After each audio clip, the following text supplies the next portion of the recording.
আজকে শ্রাবণ মাসের প্রথম শনিবার। সো বড় ঠাকুরের পুজো।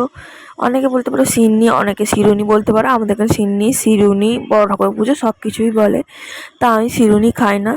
সো শুধু প্রসাদ বড় মাকে চেয়েছিলাম, সো তাই বড় মা শুধু প্রসাদই দিচ্ছিল আমাদের। তা আমরা 3 জন ছিলাম, তার মধ্যে একজন শিরুনি খাবে বলেছিল, তাই আমরা বললাম একটা পার্টিতেই তুমি প্রসাদটা দিয়ে দাও আর একটা পার্টিকে ওই শিরুনি দাও। আমি প্রসাদটা নিয়ে ওখান থেকে বেরিয়ে এলাম, কারণ খালি পায়ে খেতে হবে, ঘরে ঢুকে খেতে নেই। এটা নিয়ম, হয়তো যাদের বাড়িতে হয় তারাও জানো। আর ওটা শিরুনি ছিল সাদা মতোটা, আর এখানে আমি খাচ্ছি দেখো রাস্তার সামনে দাঁড়িয়ে খালি পায়ে।